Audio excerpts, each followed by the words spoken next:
Bonjour à tous et bienvenue dans ce nouveau numéro du Journal des Sciences pour un tour d'horizon de l'actualité scientifique.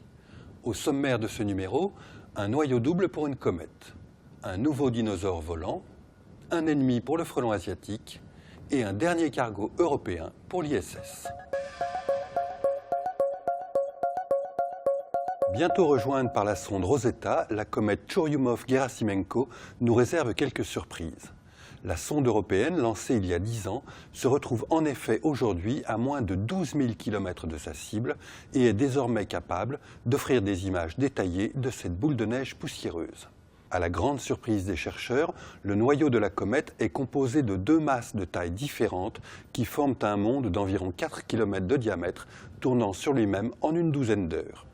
C'est autour de cet étrange objet que début août, la sonde doit se placer en orbite. Plus tard, en novembre, le petit module Philae tentera de se poser sur Churyumov-Gerasimenko. Cet atterrisseur d'une centaine de kilos doit étudier in situ la composition de la comète. La forme complexe du noyau va obliger les techniciens de l'Agence spatiale européenne à modifier les procédures d'atterrissage, mais ces modifications ne devraient pas être insurmontables. Il est prévu d'étudier la comète durant toute l'année 2015 et nous en reparlerons certainement dans les mois à venir. Une nouvelle espèce de dinosaure à plumes a été découverte en Chine. Cette découverte datant de 2012 a été annoncée dans la revue Nature Communication du 15 juillet. Le spécimen nouvellement identifié a été baptisé Changyuraptor yangi. Les résultats de l'étude indiquent que le dinosaure a vécu il y a 125 millions d'années. L'animal possédait un corps couvert entièrement de plumes, y compris sur la queue et ses 4 membres antérieurs et postérieurs. Cette apparence donnait ainsi l'impression de 2 paires d'ailes.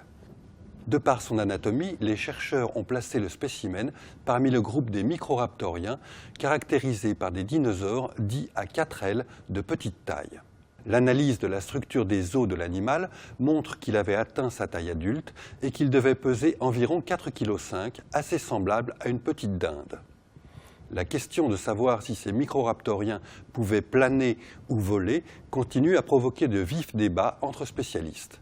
Toutefois, les chercheurs à l'origine de la découverte de Changyuraptor yangi estiment que ce dinosaure était sûrement capable de se déplacer dans les airs pour capturer ses proies, même si sa technique était assez maladroite. Les calculs indiquent en effet que la queue emplumée de l'animal était capable de contrôler la descente en vol et d'assurer l'atterrissage. Cette conclusion suggère ainsi que le vol pourrait avoir déjà été pratiqué bien avant l'apparition des premiers oiseaux. Une hypothèse qui reste toutefois à confirmer. Depuis maintenant 10 ans, les apiculteurs européens essaient de lutter contre un envahisseur venu de Chine, le frelon asiatique. Ce redoutable insecte, débarqué à Bordeaux en 2004, n'a pas de prédateurs dans nos régions et s'attaque principalement aux abeilles, faisant d'énormes dégâts dans le sud-ouest et remontant inexorablement vers le nord de la France. Une équipe de chercheurs de l'Institut de recherche sur la biologie de l'insecte, à Tours, a peut-être trouvé une solution pour lutter contre l'invasion de cette espèce. En effet, ils ont découvert qu'une espèce européenne d'insectes parasitoïdes, Conops vesicularis, est capable de parasiter les reines de frelons asiatiques en leur pondant un œuf dans l'abdomen.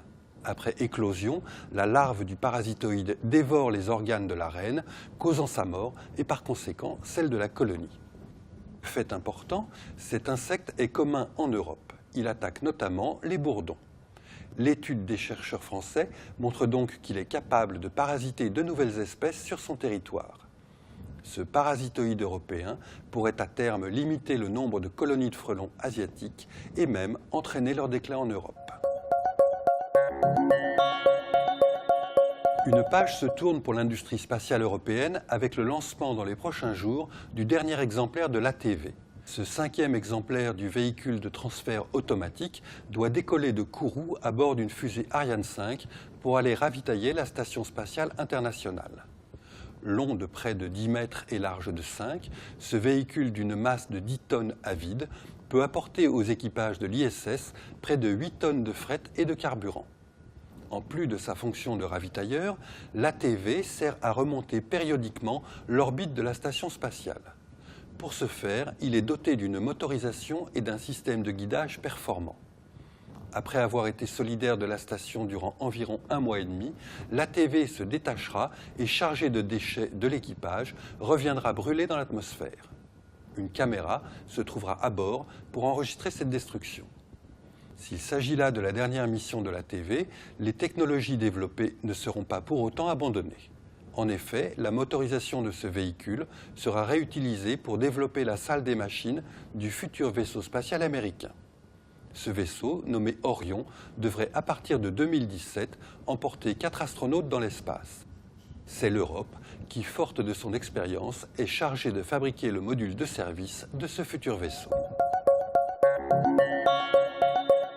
Ce numéro est maintenant terminé. Je vous donne rendez-vous au mois de septembre pour une nouvelle édition du Journal des Sciences.